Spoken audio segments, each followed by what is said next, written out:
नमस्कार, स्वागत है आपका आवाज समाचार में। मैं हूं आपके साथ दीपाली नंदा। बुलेटिन की शुरुआत करेंगे हेडलाइंस के साथ।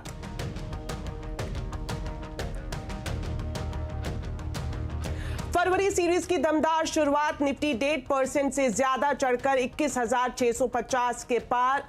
RIL, ICICI bank, HDFC bank और एलएनटी जैसे दिग्गजों ने भरा जोश। बैंक निफ्टी मिड और स्मॉल कैप में जोरदार खरीदारी। ऊपर मीटिंग चल। बाजार की तेजी में रिलायंस इंडस्ट्रीज का सबसे बड़ा योगदान, 6% से ज्यादा के उछाल के साथ लाइफ टाइम हाई पर पहुंचा share. Market cap 19 lakh crore के पार।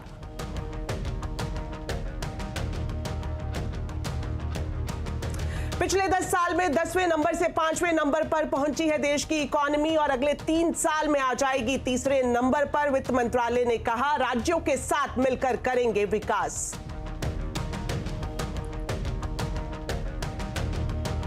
जीएसटी रजिस्टर्ड रिटेलर्स और छोटे ट्रेडर्स के लिए अंतरिम बजट में हो सकता है बड़ा ऐलान। रिटेलर्स और छोटे ट्रेडर्स को सस्ते एक्सीडेंटल कवर का तोहफा संभव।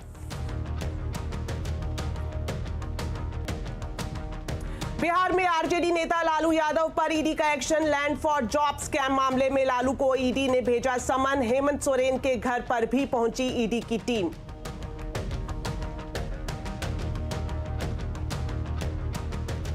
रील्स देखने में समय बर्बाद ना करें बच्चे और रिपोर्ट कार्ड को अपना विजिटिंग कार्ड ना बनाए पेरेंट्स। परीक्षा पे चर्चा के 7वें एडिशन में पीएम मोदी ने दिए गोल्डन टिप्स। कहा, टीचर और पेरेंट्स रखें बच्चों पर भरोसा।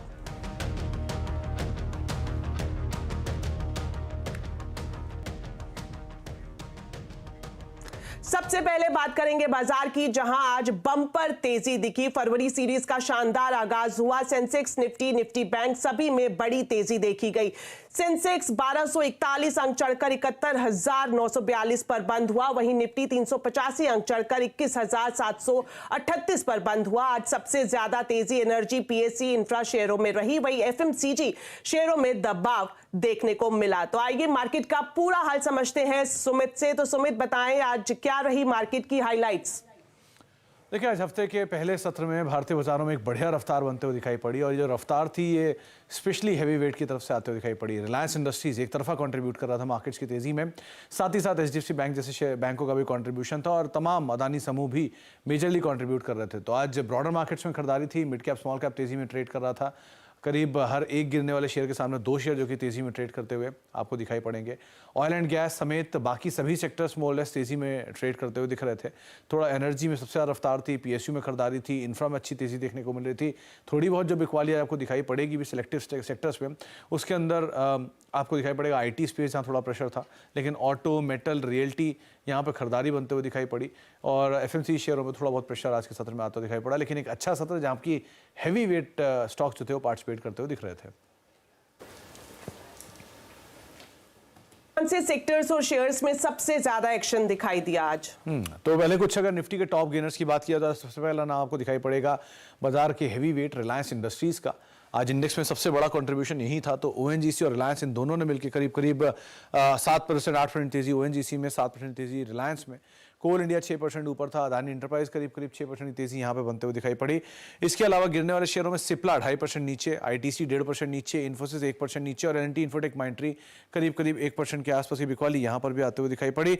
इसके अलावा कुछ और नाम जहाँ पर आज मिड कैप में तेजी, उसमें इन्फीबीम अपर सर्किट लगा, आईआरबी करीब 19% ऊपर, एनएमडीसी स्टील 15% ऊपर और एसजेवीएन यहाँ पर भी हरे निशान में क्लोजिंग देखने को मिली। बिकवाली थी असाही इंडिया में, पीएनबी हाउसिंग में, सीएट में और साथ साथ इंटेलेक्ट डिजाइन में जहाँ पर प्रेशर देखने को मिला। आज बढ़िया तेजी थी पीएसयू बैंक में। तो पंजाब एंड सिंध बैंक 8% ऊपर, आईओबी 6% ऊपर, इंडियन बैंक 4.5% ऊपर, यूको बैंक 3.5% ऊपर रहा और ऑयल एंड गैस में आज स्ट्रॉन्ग बैंक थी कैस्ट्रॉल में, ओएनजीसी में, रिलायंस में और एचपीसीएल में, जहां पर करीब 5 से लेकर 10% तक का उछाल आता हुआ दिखाई पड़ा। शुक्रिया सुमित इस पूरे मार्केट अपडेट के लिए। हीलियोज इंडिया के सीईओ दिनशॉ ईरानी का कहना है कि इस तेजी में डिस्क्रिशनरी कंजम्पशन, फाइनेंस और इंफ्रा थीम काफी बेहतर लग रही है। इसमें निवेशक निवेश कर सकते हैं और बड़ा मुनाफा भी कमा सकते हैं। वो जो सेक्टर बहुत बढ़िया करते हैं वो तो एक होता है डिस्क्रिशनरी कंजम्पशन वाला स्पेस, क्योंकि आपके डिस्क्रिशनरी स्पेंड बढ़ जाते हैं और उधर से ही एक्चुअली इकोनॉमीज जो है मोमेंटम मिलता है। तो एक तो वो है, दूसरा है फाइनेंस। अभी वहां पे आपको ये फाइनेंस के अंदर डबल वैल्यू होती है, क्योंकि उनको कंजम्पशन ही फंड नहीं करना होता, पर also they have to fund the capex जो कंजम्पशन में के लिए यूज होता है, मतलब to be the consumption use होता है। चौथी साड़ी जो पसंद है वो है इंफ्रा रिलेटेड स्टोरीज है, जहाँ पे मुझे लगता है कि given the kind of capex boost India needs, उसमें आपको चाहिए होता है। और ऑब्वियसली पीएलआईज भी वहीं पे आ जाते हैं, इंडिया आउटसोर्सिंग बेस बनने वाला है। तो ये सब 4-5 स्टोरियां हैं जो हमें बहुत ही थीम्स हैं जो हमें बहुत ही पसंद है। बाजार की तेजी में रिलायंस इंडस्ट्रीज का सबसे बड़ा योगदान रहा। आज रिलायंस के शेयर 6% से ज्यादा के उछाल के साथ लाइफ टाइम हाई पर पहुंच गए।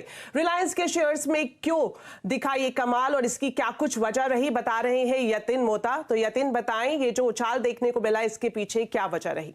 देखिए, जहां तक कि रिलायंस इंडस्ट्रीज का सवाल है, 25 सालों में सबसे बड़े इंट्राडे मूव्स आज के सत्र में देखे गए। इनफैक्ट आज का जो गेन था वो सितंबर 2020 के बाद का सबसे बड़ा मोमेंटम ट्रेड आपको होता हुआ दिखाई पड़ा। आज के सत्र में रिलायंस इंडस्ट्रीज ग्रुप जो मुकेश अंबानी लेड है, इसकी मार्केट कैप 20 लाख करोड़ के पार हो गई। और रिलायंस इंडस्ट्रीज की पर्टिकुलरली बात करें तो जियो के डिमर्जर के बाद, जो जियो फाइनेंशियल का डिमर्जर हुआ था, उसके बाद का जो दाम था उसके ऊपर ये स्टॉक ट्रेड करता हुआ आपको नजर पड़ा। तो रिकॉर्ड लेवल्स पे रिलायंस इंडस्ट्रीज का स्टॉक, और कहीं ना कहीं अर्निंग्स और आगे जाके जो वैल्यू अनलॉकिंग होगी शेयर होल्डर्स के लिए, उसके चलते शेयर में आपने दमदार परफॉर्मेंस देखा है। इनफैक्ट अगर आप देखें तो योजना कंपनी की है कि बहुत जल्द रिटेल बिजनेस और टेलीकॉम बिजनेस का आईपीओ लाया जाए और अनलॉकिंग की जाए। तो कहीं ना कहीं वो प्लान्स की विजिबिलिटी आते बाजार में जबरदस्त तेजी दिखाई पड़ रही है। और आपकी स्क्रीन पे आप देखेंगे तो किस हिसाब से बड़े बड़े मूव्स आपने पिछले कई सालों में देखे हैं। रिटर्न के लिहाज से 2024 फीका रहा है, डबल डिजिट गेन ही आया है, लेकिन निवेशक अब उम्मीद कर रहे हैं कि 2024 का साल काफी अहम रह सकता है रिलायंस इंडस्ट्रीज के लिए रिटर्न्स पर्सपेक्टिव से। शुक्रिया यतिन इस पूरी जानकारी के लिए। हम आपको बता दें कि आप जो चैनल देख रहे हैं सीएनबीसी आवाज, वो इंडिपेंडेंट मीडिया ट्रस्ट का हिस्सा है, जिसकी सोल बेनिफिशियरी रिलायंस इंडस्ट्रीज के पास है।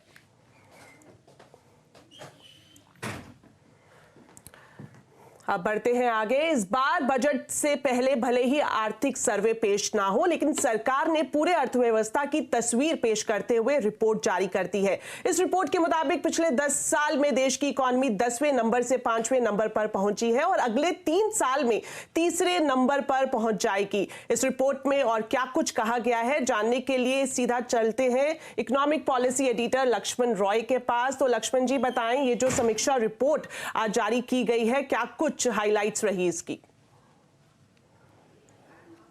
देखिए, सबसे पहली बात तो जो आपने कहा कि सरकार की कोशिश ये थी कि अंतरिम बजट से ठीक पहले 31 तारीख को यानी 31 जनवरी को एक आर्थिक सर्वे तो नहीं, एक वाइट पेपर लाया जाए, लेकिन तकनीकी तौर पर ऐसा मुमकिन नहीं हो रहा था। तो फिलहाल सरकार ने अभी जो हर महीने की समीक्षा रिपोर्ट आती है, उसके साथ ही अर्थव्यवस्था के ऊपर एक डिटेल रिपोर्ट दी है।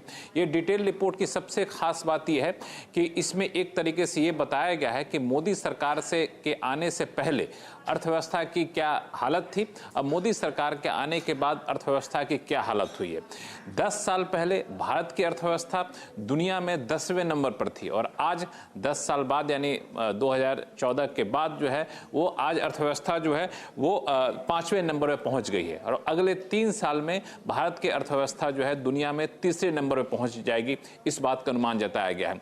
दूसरी बड़ी बात यह है कि चालू कारोबारी साल में 7% से ज्यादा विकास दर की रफ्तार रहने वाली है।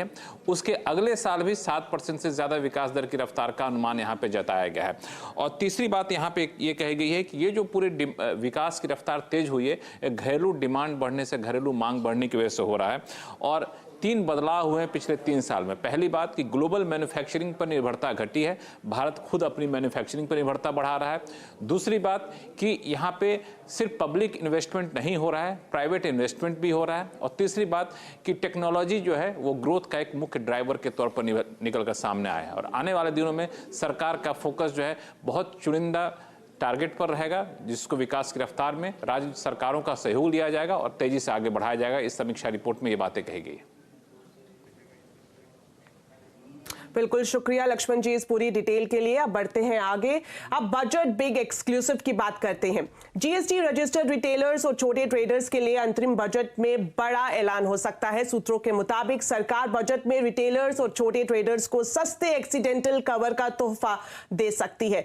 पूरी जानकारी लेते हैं आलोक प्रियदर्शी से। बताएं आलोक, किस तरह का तोहफा जीएसटी रजिस्टर्ड छोटे रिटेलर्स को इस बार अंतरिम बजट में मिल सकता है? बिल्कुल, देखिए, छोटे और मीडियम साइज के जीएसटी कारोबारियों को अंतरिम बजट में मिल सकती है खुशखबरी। सीएनबीसी आवाज को सूत्रों से जानकारी मिली है कि कारोबारियों को 10 लाख रुपए तक का एक्सीडेंटल कवर देने का ऐलान हो सकता है। दरअसल नेशनल रिटेल ट्रेड पॉलिसी के तहत सरकार रियायती दरों पर एक्सीडेंटल कवर देने की योजना बना रही थी, जिसके तहत डीपीआईटी तमाम जितने भी सरकारी बीमा कंपनियां हैं उनसे बातचीत कर रही थी। इसमें जो प्रीमियम तय किया गया है, जो हमें जानकारी मिली है, 600 रुपए प्रति लाख के हिसाब से, यानी कि अगर किसी को 10 लाख रुपए तक का एक्सीडेंटल कवर लेना है तो उसे 6000 रुपए तक का सालाना प्रीमियम चुकाना पड़ेगा। इसके लिए डीपीआईटी पहले से ही नेशनल रिटेल पॉलिसी के तहत इस बारे में एक नेगोशिएशन कर चुकी है जितनी भी सरकारी इंश्योरेंस कंपनियां हैं, और इसके तहत इसका ऐलान कर सकती है। तो माना जा रहा है कि जितने भी जीएसटी ट्रेडर्स हैं, करीब देश में 1 करोड़ 40 लाख के आसपास जीएसटी ट्रेडर्स हैं, इसमें छोटे और मीडियम साइज के जो ट्रेडर्स होंगे, कारोबारी होंगे, उनको इन एक्सीडेंटल कवर से का तोहफा मिल सकता है। और कुल मिलाकर देखें तो इस एक्सीडेंटल कवर में पार्शियल, मेजर और डेथ कवर शामिल होगा। शुक्रिया आलोक इस पूरी जानकारी के लिए। और अब बात बजट उम्मीदों की।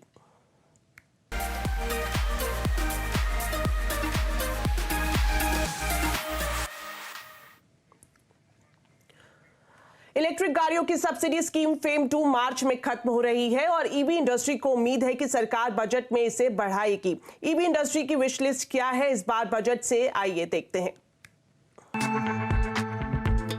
साल 2023 में देश में करीब 15 लाख ईवीज की बिक्री हुई थी, लेकिन क्या 2024 में भी ये मोमेंटम बरकरार रहेगा?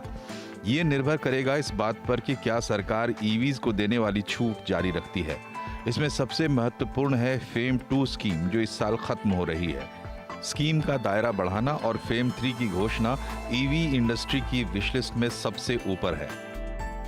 मैन्युफैक्चरिंग और टेक्नोलॉजी कैपेबिलिटीज डेवलप करने के लिए, कैपेसिटीज इंडिया में बिल्ड करने के लिए हम ये भी उम्मीद करेंगे कि गवर्नमेंट प्रोडक्शन साइड इंसेंटिवाइजेशन पे भी अपना फोकस कंटिन्यू रखें। एक लेवल प्लेइंग फील्ड क्रिएट करने के लिए बैटरीज के प्रति जीएसटी का रिफॉर्म भी आना जरूरी है। इंडस्ट्री ये भी चाहती है कि बजट में चार्जिंग इंफ्रास्ट्रक्चर को बढ़ावा देने पर फोकस हो। बैटरी स्वैपिंग पॉलिसी का भी इंतजार है। हालांकि टैक्सेशन जीएसटी काउंसिल के अधीन है, लेकिन इंडस्ट्री ये भी चाहती है कि सरकार अपनी तरफ से इलेक्ट्रिक वाहनों में इस्तेमाल होने वाले पार्ट्स पर जीएसटी दरों को घटाने का प्रस्ताव रखे। इंडस्ट्री उम्मीद कर रही है कि लिथियम आयन बैटरी पर जीएसटी वर्तमान 18% से कम कर 5% की जाएगी। जीएसटी के इनपुट रॉ मटेरियल की दरों में कमी आए और उसको 5% पर रखा जाए। ईवी इंफ्रास्ट्रक्चर और चार्जिंग इंफ्रास्ट्रक्चर को प्रमोट करने के लिए ज्यादा से ज्यादा इंसेंटिव, सब्सिडी का प्रावधान करें और public private partnership, subsidy on land acquisition जैसे कदम उठाए जाए। एक बड़ी मांग ईवी फाइनेंसिंग को प्रायोरिटी सेक्टर लेंडिंग के तहत लाने का है। साथ ही ईवी निर्माताओं ने सरकार से खासतौर पर ईवीज के लिए एक एक्सपोर्ट इंसेंटिव पॉलिसी लाने की मांग भी की है। पिछले कुछ साल से हर बजट में इलेक्ट्रिक गाड़ियों के लिए कुछ न कुछ जरूर होता है। इंडस्ट्री इस साल भी कुछ ऐसी ही उम्मीद कर रही है। रोहन सिंह, दिल्ली।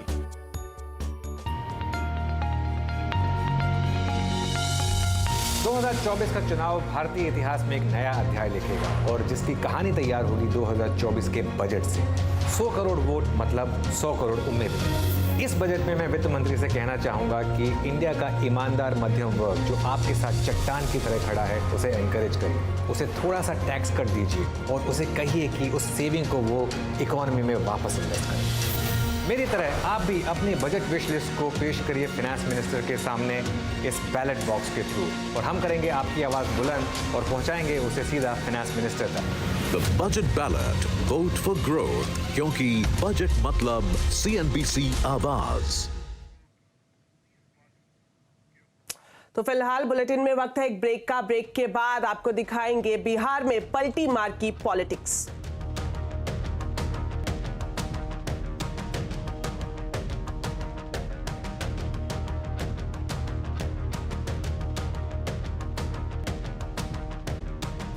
ब्रेक के बाद आपका स्वागत है और अब बुलेटिन में कुछ बड़ी राजनीतिक खबरें। बिहार में एक बार फिर से सियासी फेरबदल हो गया है। नीतीश कुमार ने आरजेडी कांग्रेस का साथ छोड़कर फिर से एनडीए का दामन थाम लिया है। नीतीश कुमार ने कल 9वीं बार बिहार के मुख्यमंत्री पद की शपथ ली। उनके साथ बीजेपी के सम्राट चौधरी और विजय सिन्हा डिप्टी सीएम बने। नीतीश के पाला बदलने के साथ ही बिहार की राजनीति में भी भूचाल आ गया है। साथ ही विपक्ष के इंडिया गठबंधन का भविष्य भी अब अधर में दिखाई दे रहा है। बिहार के पूर्व डिप्टी सीएम तेजस्वी यादव ने नीतीश पर निशाना साधते हुए कहा कि वो बेहद थके हुए नेता है। तेजस्वी ने जेडीयू को लेकर बड़ी भविष्यवाणी भी की है। उन्होंने कहा कि जेडीयू 2024 में ही खत्म हो जाएगी। अभी खेल बाकी है और मैं जो कहता हूं वो करता हूं।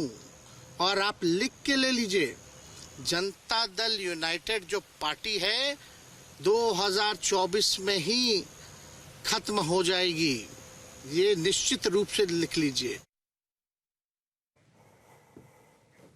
कांग्रेस ने भी नीतीश कुमार पर निशाना साधा है। कांग्रेस के प्रवक्ता जयराम रमेश ने कहा कि बिहार में कुछ ऐसे नेता हैं जो गिरगिट को भी कड़ी टक्कर देते हैं। नीतीश ने विश्वासघात किया है।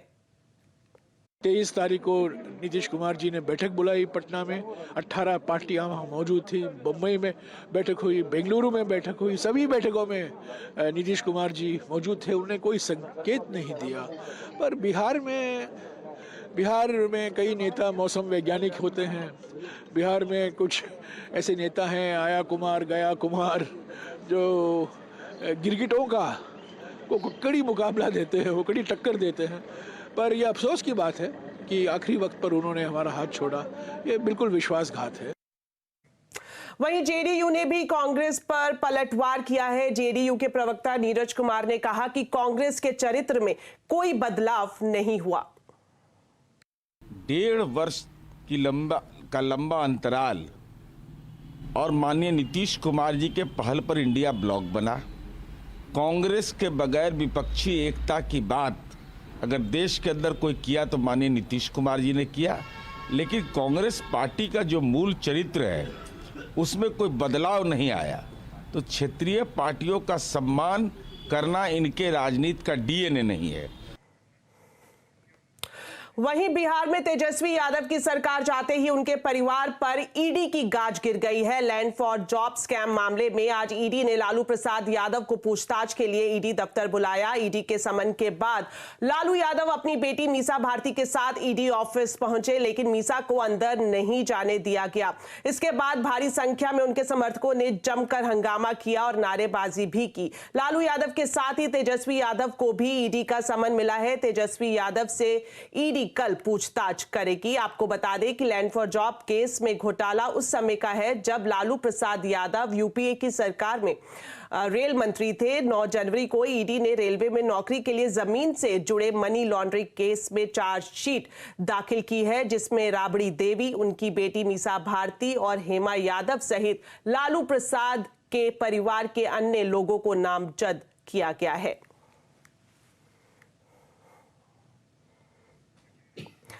इधर झारखंड में सीएम हेमंत सोरेन की मुश्किलें भी बढ़ गई हैं। जमीन से जुड़े मनी लॉन्ड्रिंग के मामले में ईडी आज सुबह उनके दिल्ली के आवास पर पहुंची, लेकिन हेमंत सोरेन वहां नहीं मिले। मनी लॉन्ड्रिंग के मामले में ईडी ने सोरेन को 10वीं बार समन भेजा था। इसमें उन्हें 29 और 31 जनवरी को पूछताछ के लिए बुलाया गया था। सूत्रों की माने तो इस मामले में उनकी गिरफ्तारी भी हो सकती है। उनके आवास के बाहर और अंदर बड़ी संख्या में सुरक्षा कर्मी तैनात किए गए हैं।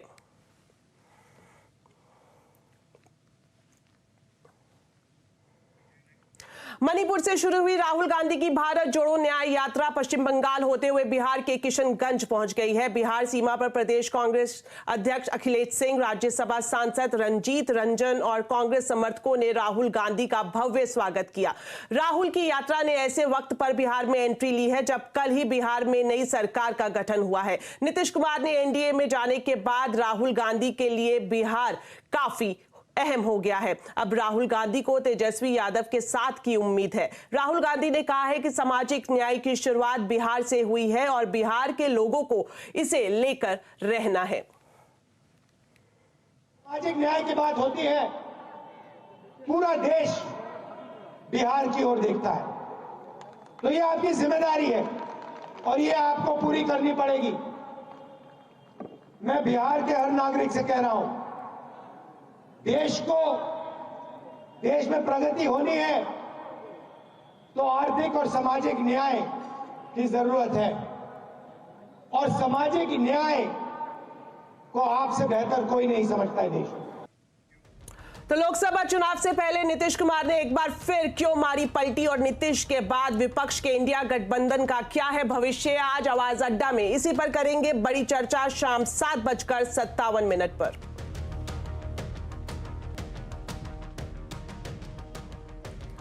अब कुछ और खबरें। प्रधानमंत्री नरेंद्र मोदी ने आज परीक्षा पे चर्चा के 7वें एडिशन में दिल्ली के भारत मंडपम में छात्रों के साथ बातचीत की। प्रधानमंत्री ने छात्रों और माता पिता को आपस में विश्वास बनाए रखने का संदेश दिया। साथ ही उन्होंने कहा कि टेक्नोलॉजी को लेकर एक खुली सोच बनाने की जरूरत है। प्रधानमंत्री ने मुख्य कार्यक्रम से पहले छात्रों की प्रदर्शनी भी देखी। इस इवेंट में देश भर के करीब 3000 स्टूडेंट शामिल हुए। देश के सभी राज्यों और केंद्र शासित प्रदेशों से 2 स्टूडेंट्स और एक टीचर इस इवेंट में ऑनलाइन जुड़े थे। इसके अलावा देश के 100 एकलव्य मॉडल रेजिडेंशियल स्कूलों के बच्चे भी इस इवेंट में शामिल हुए। प्रधानमंत्री ने छात्रों से कहा कि जिस भारत मंडपम में परीक्षा पे चर्चा हो रही है वहां दुनिया भर के लीडर्स चर्चा कर चुके हैं। प्रधानमंत्री ने छात्रों और माता पिता को परीक्षा से जुड़े कई गोल्डन टिप्स भी दिए। प्रधानमंत्री ने कहा कि मां बाप बच्चों के रिपोर्ट कार्ड को अपना विजिटिंग कार्ड ना बनाएं और घर में एक नो गैजेट जोन बनाया जाए। परिवार में कुछ नियम होने, जैसे खाना खाते समय डाइनिंग टेबल पर कोई इलेक्ट्रॉनिक गैजेट नहीं होगा, मतलब नहीं होगा। सब लोग खाना खाते समय गप्पे मारेंगे, बातें करेंगे, खाना खाएंगे। ये हम डिसिप्लिन फॉलो कर सकते हैं जी। घर के अंदर मैंने पहले भी कहा है या दोबारा कहता हूं, नो गैजेट जोन, कि भाई ये कमरे में कोई गैजेट की एंट्री नहीं, हम बैठेंगे, बातें करेंगे, गप्पे मारेंगे। परिवार के अंदर वो ऊष्मा का वातावरण उसके लिए जरूरी है। तीसरा, हमारे खुद के लिए भी अब टेक्नोलॉजी से हम बच नहीं सकते हैं। टेक्नोलॉजी को बोझ नहीं मानना चाहिए, टेक्नोलॉजी से दूर भागना नहीं चाहिए, लेकिन उसका सही उपयोग सीखना उतना ही अनिवार्य है। तो परीक्षा पे चर्चा में छात्रों को मोदी सर के टिप्स, कैसे तनाव मुक्त होकर दे बोर्ड एग्जाम, आज इसी पर करेंगे कंज्यूमर अड्डा पर एक विशेष चर्चा शाम 5:57 पर।